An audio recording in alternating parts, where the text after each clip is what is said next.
जी अस्सलाम वालेकुम। प्रोग्राम में आज सबसे पहले बात करेंगे नवाज शरीफ और मरियम नवाज की गिरफ्तारी के मुतालिक।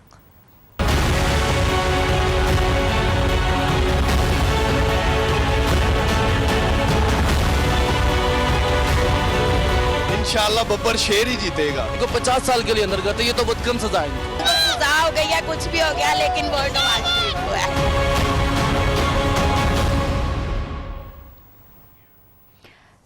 कल एवनफील्ड रेफरेंस का फैसला आने के बाद आज नवाज शरीफ और मरियम नवाज साहिबा ने ऐलान किया है कि वो जुमे को यानी कि 13 जुलाई को वतन वापस आ रहे हैं, ठीक एक हफ्ते के बाद। जबकि जुमे को एवनफील्ड रेफरेंस का कल फैसला सुनाया गया था, उसके ठीक एक हफ्ते के बाद अगले जुमे को नवाज शरीफ और मरियम नवाज साहिबा का इस वक्त तक प्लान ये है कि लंदन से लाहौर एयरपोर्ट पे उतरेंगे, जिसके लिए तैयारियां हमजा शहबाज शरीफ साहब करेंगे, इस्तकबाल वगैरह किया जाएगा। लेकिन पार्टी के इस्तकबाल से पहले नवाज शरीफ और मरियम नवाज का इस्तकबाल नैब की टीम करेगी। एयरपोर्ट पे हथकड़ियां लेके उन्हें तैयारे से उतरते ही फौरन गिरफ्तार कर लिया जाएगा, क्योंकि नैब रेफरेंस एवनफील्ड फैसले के मुताबिक नवाज शरीफ को 10 साल की कैद जबकि मरियम नवाज को 7 साल की कैद हुई है। और कैप्टन सफदर की गिरफ्तारी के लिए चूंकि वो इस वक्त भी पाकिस्तान में मौजूद हैं, नैब खैबर पख्तूनख्वा की पुलिस के साथ मिलकर छापे मार रही है। फिलहाल कैप्टन सफदर रूपोश हैं और उनकी गिरफ्तारी तक फिलहाल कुछ नहीं कहा जा सकता। लेकिन नवाज शरीफ और मरियम नवाज साहिबा ने वतन वापस आने का ऐलान कर दिया है। नैब उन्हें गिरफ्तार करने का ऐलान वतन पहुंचते ही पहले कर चुकी है। लेकिन इन सब मामलात के साथ साथ नून लीग का वोटर क्या कहता है, खासतौर पर NA 127 और NA 125 के अवाम क्या कहते हैं, जहां से जो कि नून लीग का आबाई हलका है, शरीफ आई हलका है, और 127 जहां से मरियम नवाज ने हलका इलेक्शन लड़ना था। आज इन दोनों हलकों के दौरे पर मैं गई, नून लीग के वोटर से बात की कि कल जब फैसला आया तो वो सड़कों पर एहतजाज करने क्यों नहीं निकला, और दीगर जमातों यानी कि पाकिस्तान तहरीक इंसाफ वगैरह से भी हमने बात की। जरा देखिएगा कि कल के फैसले के बाद नून लीग का वोटर आज क्या कहता है, क्या वो मायूस है, क्या वो परेशान है, देखिएगा।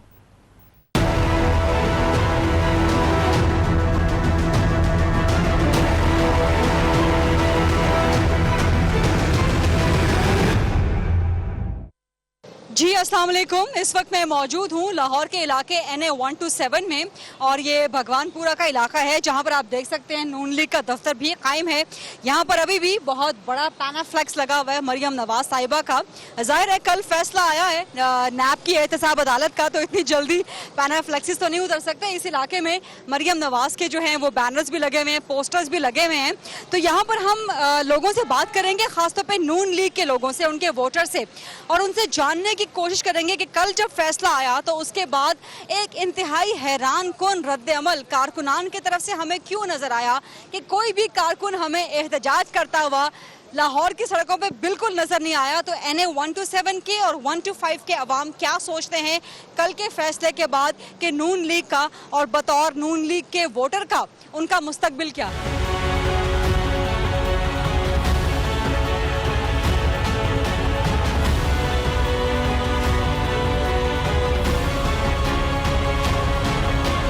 इस वक्त मेरे साथ कुछ नून लीग के वोटर्स खड़े हैं, इनसे जरा बात करते हैं। अस्सलाम वालेकुम जी। जी वालेकुम अस्सलाम। नाम क्या आपका?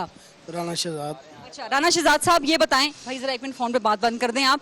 ये बताएं कि कल जो फैसला आया है क्या कहते हैं आप उस पे, और नून लीग का जो शेर वोटर है, मतलब शेर कहलाता है ना कि गुर्राता है अगर उस पर हमला किया जाए, तो कल तो आप लोगों के मुताबिक आप पे हमला किया गया, लेकिन कोई हमें शेर वोटर सड़कों पे नजर नहीं आया।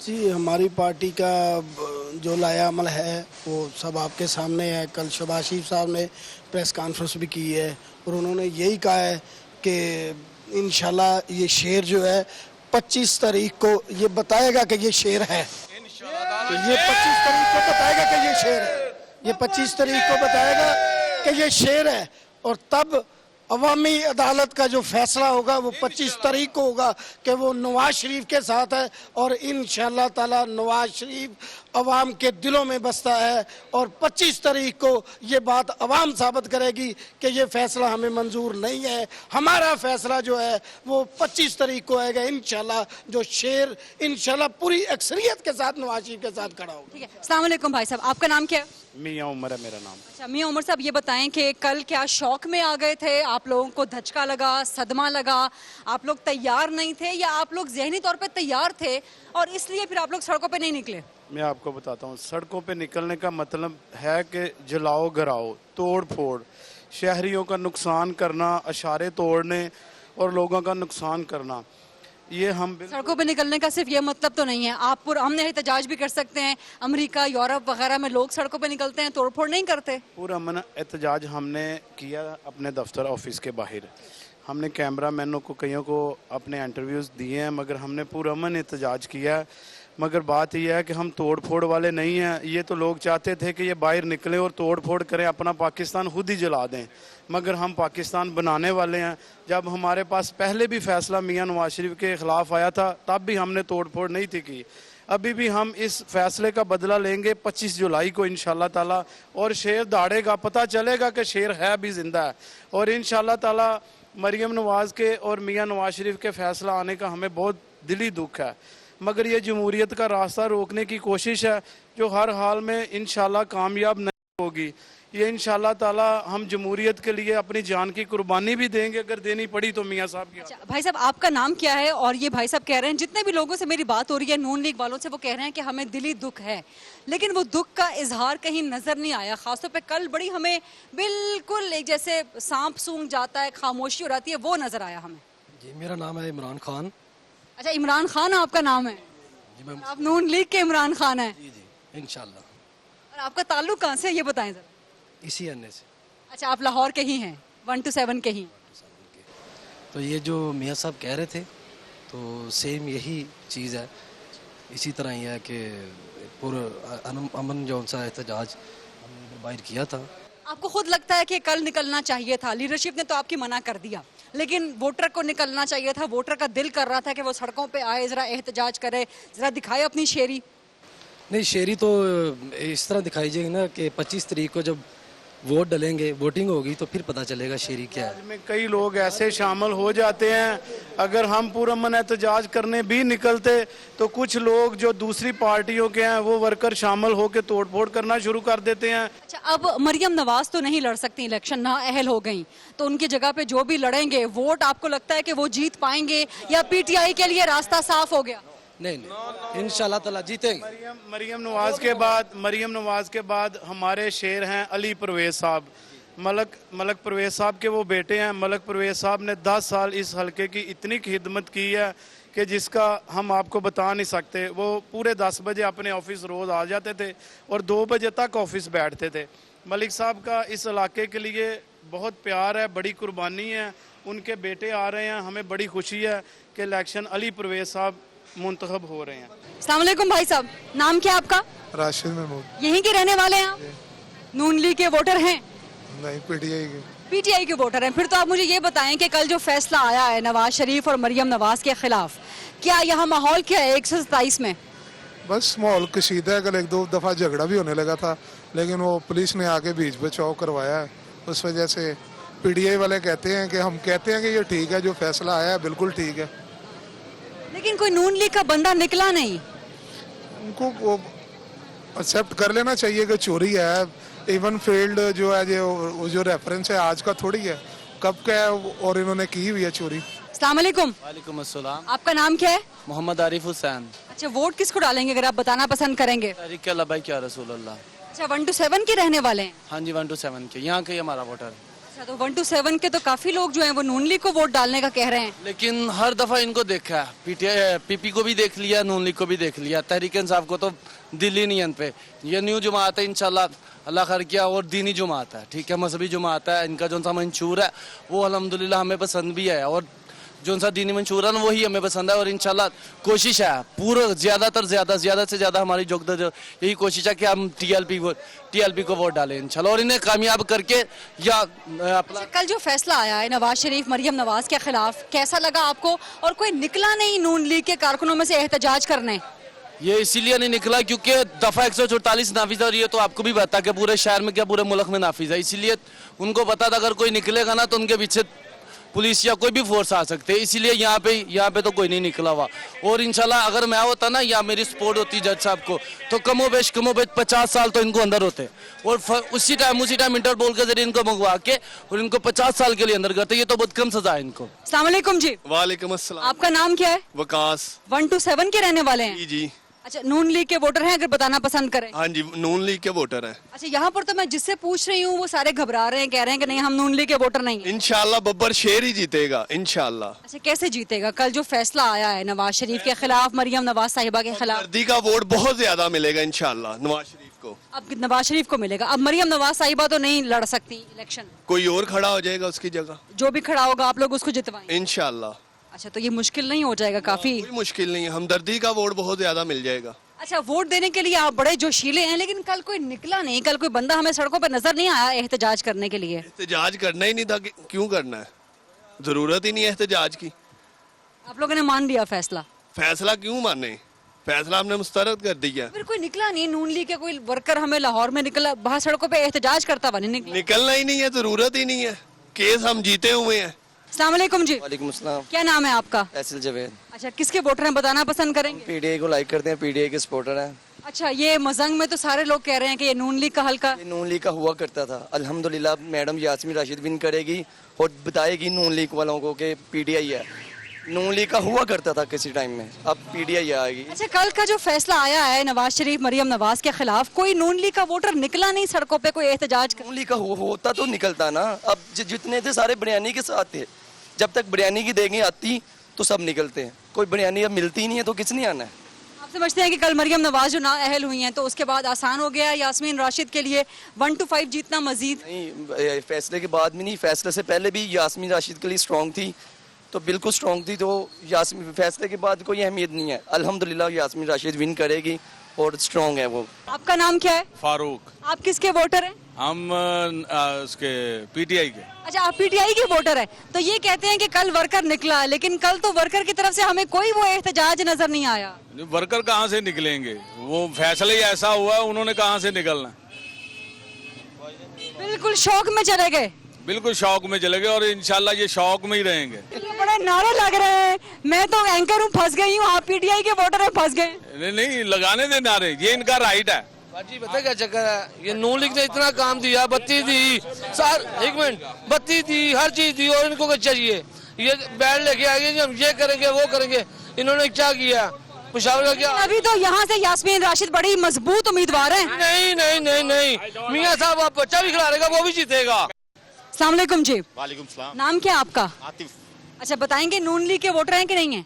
बहुत सारे माशाल्लाह नून लीग के वोटर हैं, ये पूरा मजाकी शेयर का है। इंशाल्लाह मियां नवाज शरीफ को जिताएंगे और इंशाल्लाह वापस भी लाएंगे। जुल्म के अज़ाब्ते हम नहीं मानते। नहीं, कैसे जिताएंगे? कल तो दोबारा एक सजा हो गई है 10 साल की मरियम नवाज को। हमारे लिए कोई सजा नहीं है, ये हम बहुत सजाएं ऐसी मियाँ साहब पहले भी नाअहल हो चुके हैं, 21 साल के लिए 14 साल कैद काटी है, फिर भी मियाँ साहब अपने वतन वापस आए हैं। और कल भी मियाँ साहब ने कहा कि हम वतन वापस आएंगे और इंशाल्लाह सजा भी भुगतेंगे और इलेक्शन भी। लेकिन कोई डेट तो नहीं दी मियाँ साहब ने आने की? इंशाल्लाह अगले हफ्ते तक कोशिश। आप लोग मायूस तो नहीं है कि उनको जल्दी आना चाहिए? तो हमारे दिल में शूर पैदा हुआ है कि हम मियाँ साहब के लिए निकलेंगे, हमें अपने खून से भी मोड़ लगानी पड़ी तो हम मियाँ साहब के लिए लगाएं। अच्छा, 1 to 5 से पहले मरियम नवाज साहिबा ने खड़ा होना था, फिर वहीद आलम साहब उसके बाद आ गए, लेकिन अब तो बिल्कुल ही वो इलेक्शन नहीं लड़ सकती, तो उसके बावजूद आप समझते हैं कोई वोट पे असर पड़ेगा? नहीं, कोई भी असर नहीं पड़ेगा। इंशाल्लाह मरियम मैडम इलेक्शन लड़ेंगी, कोर्ट से अपील करेंगी, क्योंकि वो पहले सियासत में नहीं थी, बिला वजह ही उनको किया गया है, नाअहल किया गया है। ये तो असूल की बात नहीं है ना, आप देखें तो सही है। हमें कंटेनरों वाली सियासत, ये नाच गाना, ये हमें नहीं चाहिए। धरने वाली सियासत हमें नहीं चाहिए।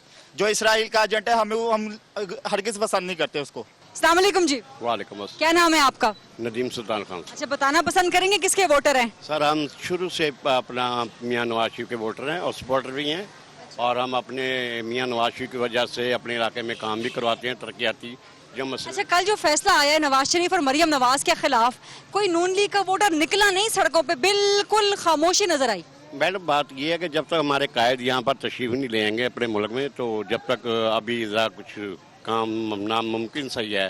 लेकिन वर्कर निकले हैं, क्यों नहीं निकले हैं, बहुत सारे वर्कर निकले हैं, और इंशाल्लाह और मजीद निकलेंगे भी, और प्रोग्राम बन रहे हैं, मीटिंग वगैरह हो रही है। अस्सलाम वालेकुम। नहीं नहीं, ऐसी कोई बात नहीं है। अगर आप किसकी वोटर हैं बताएंगी? हम तो नवाज शरीफ के हैं, शुरू से नवाज शरीफ ये को। जो कह रहे हैं ये पीटीआई के वोटर हैं, आप नहीं मानती? नहीं, हम नहीं मानते, हम शुरू से नवाज शरीफ को देते हैं। इंशाल्लाह नवाज शरीफ। एक मिनट नारे नारे, एक मिनट नारे मत लगाएं, नारे ना लगाएं, बात करने दें। उनको सजा हो गई या कुछ भी हो गया, लेकिन वोट नवाज शरीफ को है। क्योंकि आपका पूरा मीडिया जो है वो बिका हुआ है। आप ये तो आप गलत बात कर रहे हैं ना। मैं यहाँ पे नून से भी बात कर रही हूँ, पीटीआई से भी बात कर रही हूँ। अल्फाज हैं कि मजबूत कैंडिडेट्स हैं। वाई क्यों मजबूत कैंडिडेट्स हैं? 35 ईयर से हम यहाँ से जीत रहे हैं। पानी के लेकर फिर होती हैं जी, गंदा पानी पिला रहे हैं वहाँ। साल से यहाँ से जीत रहे हैं। अब एक खातून के लिए ऐसा नहीं करना चाहिए। अब एक वर्कर खड़े हुए हैं यहाँ से, वहीद आलम खान साहब 2 दफा नाजिम रहे हैं यहाँ के, उन्होंने यहाँ पे काम करवाए हैं। मियाँ साहब का ये हल्का है और जाती हल्का। यहाँ पे कैमरा आया तो आप लोग बड़े नारे मार रहे हैं शेर के, लेकिन कल जब फैसला आया तो कोई भी नहीं निकला। हमें एक मिनट मैं जवाब। हमारी पार्टी पॉलिसी नहीं है, हमारी पार्टी ने कोई एजिटेशन नहीं करनी। हमने वोट डालना है और अपने वोट के जरिए हमारे कायद का ये हुक्म है कि 25 तारीख को घर से निकलें और वोट जो है वो शेर पे ठप्पा लगा के इन जजेस बैठे हुए हैं जो मैनिपुलेट कर रहे हैं हर चीज को। आपको नहीं पता जो आपने फैसला पढ़ा है उस पे वो दे रहे हैं कि करप्शन का सबूत कोई नहीं मिला। भाई आपका सबूत कोई नहीं मिला तो आपने फैसला किस बिहार पे दिया? फिर ये देखे ना, घंटे बाद देंगे फैसला, 1 घंटे बाद। और वाम को सुबह 10 बजे फैसला दो ना, वाम निकले 4-5 बजे फैसला दे रहे हैं। वाम जो उस टाइम चाहे पता नहीं चला भी किस टाइम फैसला हो गया। सुबह 10 बजे का टाइम था, 10 बजे फैसला देते, अवाम बाहर निकलती, जिसको कहते हैं वाम निकलती है। तो जब हमने निकलना है, आप लोग थक गए थे कल फैसले का इंतजार कर करके, इसलिए नहीं निकले। ये सबको पता था। जब आपका अब पनामा 436 सराजुल हक ने नाम दिए हैं, वो कहाँ है? सिर्फ एक बंदा नवाज शरीफ मिला है, क्योंकि आपने उसके खिलाफ फैसला करना है। उन्होंने फैसला किया नहीं है, फैसला पड़ा है। जो उनके ऊपर कितने ऑप्शन लगे हैं, कितने उसके ऊपर जो है ना फेंस लगे हैं, लेकिन उसको बिल्कुल कोई टच नहीं किया गया। मियां नवाज शरीफ ने क्या किया है? मियां नवाज शरीफ ने मुल्क को बनाया, इस मुल्क को तबाह हुए को बनाया। हर जगह कत्ल गारत और खून खराब हो रहा था, पैकेज दिया।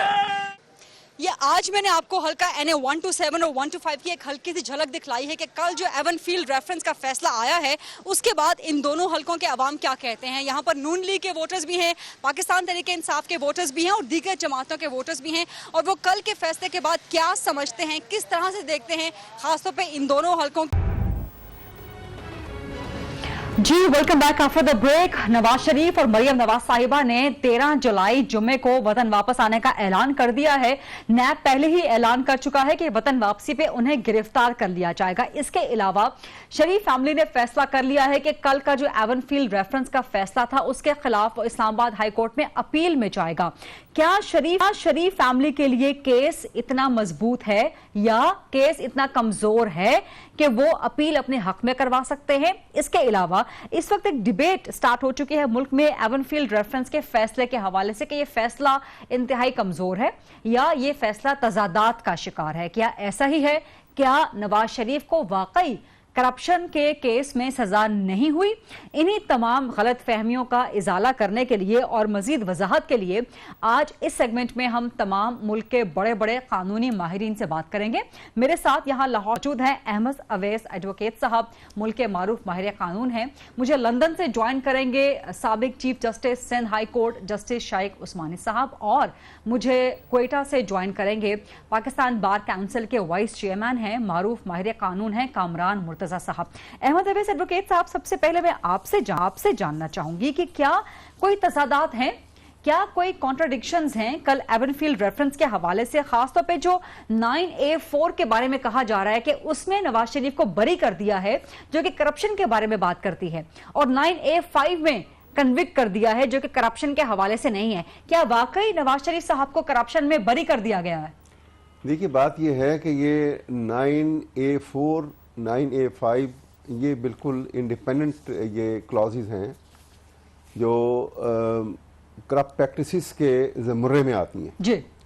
9A4 जो है वो है कि आप जो है डायरेक्ट करप्शन में मुलव्वस हैं, इंडिपेंडेंट इलीगल मींस के साथ ठीक आपने पैसा जो है वो इकट्ठा कर रहे हैं और उसी चार्ज के ऊपर आपके ऊपर केस बनाया जाता है और वो एक्यूज जो है उसी की चार्ज के ऊपर उसको वो उसके खिलाफ रेफरेंस जो है वो कोर्ट में दाखिल किया जाता है नैब की तरफ से। और फिर जब वो ट्रायल का प्रोसेस शुरू होता है तो चार्ज जब फ्रेम किया जाता है तो वो फ्रेम के अंदर भी उसकी बुनियाद जो है वो 9A4 ही होती है उसकी बुनियाद, कि इसने रिश्वत लेते हुए अपने ऑफिस को मिसयूज़ करते हुए उसने जो है वो पब्लिक ऑफिस की बुनियाद के ऊपर उसने ये जो एक्यूमुलेशन ऑफ वेल्थ जो एसेट्स किए हैं ठीक उसका ये बेस है। ठीक है, जैसे शाइक उस्मानी साहब मेरे साथ मौजूद हैं। अस्सलाम वालेकुम शाइक उस्मानी साहब। जी वालेकुम सर, इस वक्त एक आप ये समझ लें कि इंप्रेशन क्रिएट हो चुका है, ये सही है या गलत है, आप इसकी वजाहत कीजिए कानूनी लिहाज से कि क्या एवनफील्ड रेफरेंस फैसला तजादात का शिकार है। खासतौर पर नून लीग का सियासी नैरेटिव है कि 9A4 के तहत करप्शन के इल्जाम में बरी हो गए हैं नवाज शरीफ साहब, और 9A5 करप्शन के बारे में डील नहीं करता, तो नवाज शरीफ साहब पे करप्शन का कोई इल्जाम नहीं। क्या वाकई ऐसा है? नंबर 2, इस वक्त एक केस का हवाला दिया जा रहा है गनीउर रहमान वर्सेस नैब PLD 2011। जस्टिस आसिफ सईद खोसा साहब ने तहरीर किया था, जहां उन्होंने कहा था कि इस्तिगासा ने लिंक एस्टैब्लिश करना होता है प्रॉपर्टी के दरमियान और उस क्राइम के दरमियान जो कि करप्शन का कमिट किया गया है। अगर ये लिंक एस्टैब्लिश ना हो तो सजा नहीं दी जा सकती। क्या ऐसा ही ऐसा? ये दोनों बातों की वजाहत कर दीजिएगा। देखिए, बात जो मैंने जजमेंट पढ़ी है, थोड़ी बहुत, पूरी जजमेंट तो नहीं पढ़ी लेकिन थोड़े बहुत उसके जो एक्सट्रैक्ट्स पढ़े हैं जी, तो उससे तो मुझे ये जाहिर होता है कि ये जजमेंट जो है बड़ी पुअर जजमेंट है, वेरी पुअर जजमेंट। ओके, कोई it's not application of mind नहीं है जज का इसमें। अच्छा, अब इसमें देखिए, पहली बात तो ये कि बहुत से इसमें प्रिजम्पशंस हैं और प्रिजम्पशन किए जाते हैं। मसलन ये कि वो बच्चों का जो उन्होंने मेंशन किया है कि उस वक्त बच्चे जो थे 17 साल के थे, 18 साल के थे, 20 साल के थे, उनके पास कहाँ से पैसे आए। ठीक। और प्रिजम्पशन उन्होंने की कि फिर यकीनन उनके वालिद ने उनको पैसे दिए होंगे। तो प्रिजम्पशन की कि वालिद ही हमेशा गार्जियन होता है, वही उसके बेसिस उनके पैसों से उनकी परवरिश होती है, किसी और की परवरिश नहीं होती। इस किस्म की और बहुत सी चीजें हैं जिससे कि प्रिजम्पशंस बेइंतहा है उसमें। और जहां तक कि आपने जो सवाल किया कि वो क्या ये जो गनीउर रहमान वर्सेस नैब केस का भी हवाला दिया जा रहा है। हाँ, वो तो सही है। जो खोसा साहब की जजमेंट है वो बिल्कुल सही है अपनी जगह पर, और मेरे ख्याल में उससे इनको काफी फायदा हो सकता है, इनको अगर ये अपील में जाएंगे। लेकिन जो आपका जो सवाल मेन जो था ना वो ये था कि करप्शन के चार्जेस, डाउन राइट करप्शन के तो चार्जेस नहीं मेरे ख्याल में थे, और ये हमेशा से लोग कहते आ रहे हैं कि करप्शन के चार्जेस नहीं थे। लेकिन जो नैब कोर्ट ने जिसपे उनको कन्विक्ट किया है, वो इस पे कन्विक्ट किया है कि उनके जो असासे हैं वो उनकी इनकम से ज्यादा हैं, और ये एक ऑफेंस है नैब लॉ के तहत।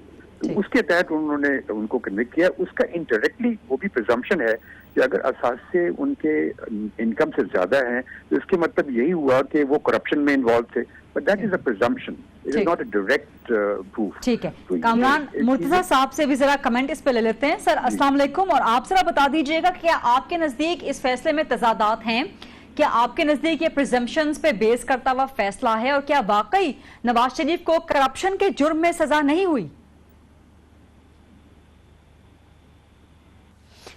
ठीक है, इस पे जरा कमेंट अहमद अवैस साहब से ले लेते हैं। अहमद अवैस साहब, आप बताइए कि एक पॉलिटिकल नैरेटिव ये भी है कि इनएडमिसिबल एविडेंस, यानी कि लैक ऑफ एविडेंस की बुनियाद पे, जो कि जजमेंट में लिखा भी हुआ है कि मिल्कियत साबित करना मुश्किल है, मिल्कियत साबित करने का एविडेंस कोई नहीं है, लेकिन चूंकि एक्यूज्ड कोई एविडेंस नहीं दे सका इसलिए एज्यूम किया जाता है कि ये इनकी ही मिल्कियत है। इसको कहा जा रहा है कि बहुत कमजोर बुनियाद है फैसले की। क्या ऐसा है अहमद अवैस साहब? देखिए, बात ये है, मैं आपको बताऊं कि ये जो 5 इसका था ना 9A5 जी, वो है कि मनी लॉन्ड्रिंग के मुतल्लिक है, बेनामी दार के मुतल्लिक है कि आपने एक एक्यूज जो है उसके ऊपर चार्ज है कि उसने अपने बियॉन्ड हिज इनकम कैपेसिटी उसने एसेट्स जो हैं अपने जनरेट किए हैं जो कि उसकी इनकम से कमेंसरेट नहीं करते, मिलते नहीं है वो। और नंबर 2 ये कि उसको ये वो सोर्सेज जो हैं वो कहाँ से इसके पास आए कि उसने ये प्रॉपर्टी जो है, ये एसेट जो है, ये एक्वायर किए। ठीक। और ये इसके अंदर सब के सब जो है, इनके दोनों बेटे भी, इनकी बेटी भी, दामाद और नवाज शरीफ, इन सबको एक्यूज बनाया हुआ है इसी चार्ज के ऊपर। प्रोग्राम में लेते हैं एक छोटी सी ब्रेक, और ब्रेक के बाद जब हम वापस आएंगे तो बात करेंगे FIA की सिंध में कार्रवाइयों के बारे में और जरदारी साहब के करीबी साथियों की गिरफ्तारी के बारे में।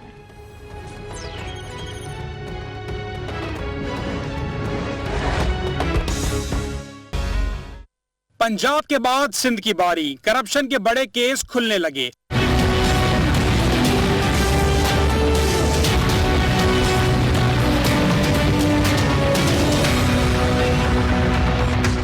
आसिफ जरदारी के करीबी साथी हुसैन लवाई और शरीक मुलजिम मोहम्मद तहा को कराची की अदालत में पेश किया गया।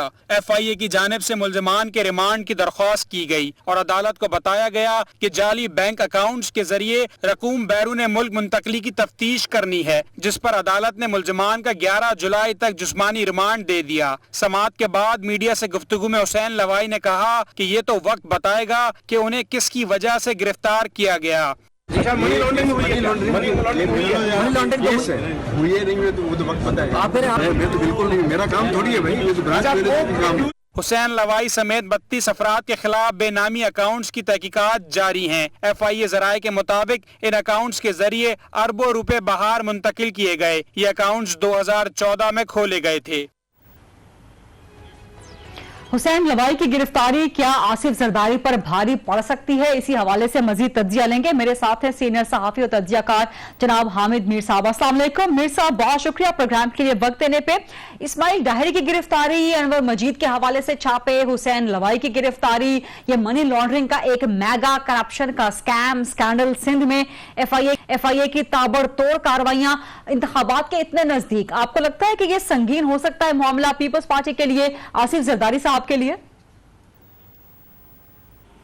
देखें, ये अगर तो किसी के खिलाफ कोई सबूत मौजूद है तो FIR दर्ज तो हो जाती है, लेकिन हमारे मुल्क में जो आम तौर पर सियासतदानों के खिलाफ इस तरह की FIR दर्ज होती हैं तो उसमें सियासी इंतकाम का पहलू जो है वो निकाला जाता है।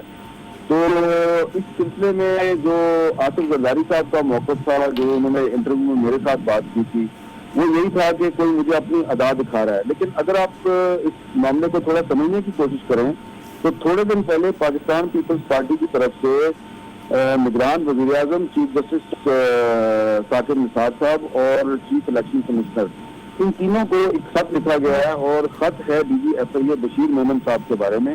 और ये कहा गया है कि जी बशीर मेमन साहब का जो छोटा भाई है वो सिंध में GDA के प्लेटफॉर्म से इलेक्शन लड़ रहा है और उसकी पीपल्स पार्टी के साथ सियासी मुखासमत है और DG FIA साहब जो है वो अपने भाई को सपोर्ट कर रहे हैं और लिहाजा उनको उनके ओहदे से फारिग किया जाए। तो बज़ाहिर ऐसा लग रहा है कि अभी तक पीपल्स पार्टी ने खुलकर अगर किसी के खिलाफ बात की है तो वो DG FIA बशीर मेमन साहब हैं। और ये जो सारी कार्रवाइयाँ हो रही हैं, कुछ वेल इन्फॉर्म्ड लोगों का ये कहना है कि इनके पीछे भी DG FIA साहब जो है वो जाती तौर पर इंटरेस्ट ले रहे हैं। तो पीपल्स पार्टी के जो कुछ संजीदा रहनुमा हैं उनका ख्याल कुछ और है, वो समझ रहे हैं कि जी DG FIA जो है वो सिर्फ नहीं है, उनके पीछे और लोग भी हो सकते हैं।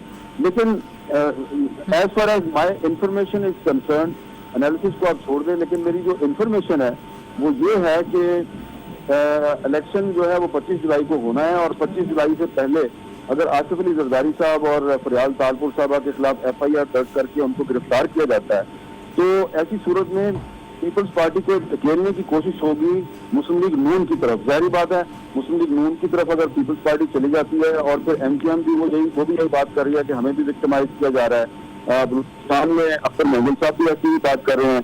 खैबर पख्तूनख्वा में जो ANP है वो भी कुछ ज्यादा खुश नहीं नजर आ रही। तो ये एक मीर साहब, ये जो आपने बात की कि पीपल्स पार्टी को नवाज शरीफ की तरफ धकेलने की कोशिश हो रही है, तो क्या आसिफ जरदारी साहब, क्योंकि इस वक्त अपैरेंटली लग रहा है कि एक जैसे हालात का सामना करना पड़ रहा है, क्या आपको लगता है कि आसिफ जरदारी साहब किसी भी सूरत हाल में नवाज शरीफ की तरफ रुजू कर सकते हैं? क्या कोई दोबारा से मिसाक जमहूरियत या कोई बाहमी NRO हो सकता है? देखिए, मेरी जो जाती गुफ्तगू जरदारी साहब के साथ और बिलावल साहब के साथ और दीगर लोगों के साथ जो मेरी हुई है, देखिए उनमें और नवाज शरीफ साहब में बड़ा फर्क है। आसिफ जरदारी साहब पहली दफा तो गिरफ्तार नहीं होंगे, ना ही FIA या किसी और रियासती इदारे ने पहली दफा उनके खिलाफ FIR दर्ज किया है। ये क्या FIR है, आप छोड़े इसको।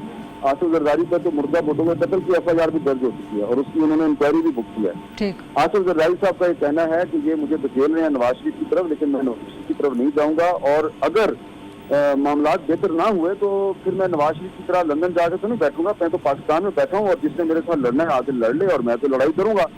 और आप खुद ही देख लें कि अगर सिंध के सूबे में भी उसी तरह की लड़ाई शुरू हो जाती है जिस तरह की पंजाब में भी चल रही है, तो उसका फायदा किसको होगा, नुकसान किसको होगा। क्योंकि अगर तो करप्शन के खिलाफ ये सारा कुछ हो रहा है, तो फिर करप्शन के खिलाफ अगर करना है तो फिर उनके खिलाफ भी करें जो करप्शन के इल्जामात में मुलव्वस थे और अब वो जाके PTI के कैंप में बैठ गए हैं और उनके तो नाम भी लिए जा रहे हैं। नंदीपुर पावर प्रोजेक्ट में किसका नाम लिया जा रहा है वो आपको भी पता है और मुझे भी पता है। तो अगर तो सिर्फ करप्शन की वजह से रियासती इदारों ने कार्रवाई करनी है तो अक्रॉस द बोर्ड होनी चाहिए। अगर अक्रॉस द बोर्ड नहीं होगी। अच्छा मीर साहब जो DG FIA के हवाले से पीपल्स पार्टी के खत का आप जिक्र कर रहे हैं, ये DG FIA पे लगने वाले धांधली में मुलव्विस होने के इल्जामात कोई नए नहीं हैं। 2013 में भी क्योंकि DG FIA को नवाज शरीफ साहब ने लगाया था तो नून लीग के करीबी होने का इल्जाम इन पर लगता है। फिर जम्मू कश्मीर AJK के जब इलेक्शन हुए थे तब भी PTI बैरिस्टर सुल्तान महमूद ने इल्जाम लगाया था कि DG FIA जो कि उस वक्त वहां तैनात थे वो इसमें मुलव्विस रहे हैं। तो आपको लगता है कि ये जो कार्रवाइयां इस वक्त सिंध में आसिफ जरदारी के खिलाफ हो रही हैं, ये DG FIA सिर्फ और सिर्फ अपने तौर पे कर रहे हैं? तो आपके सवाल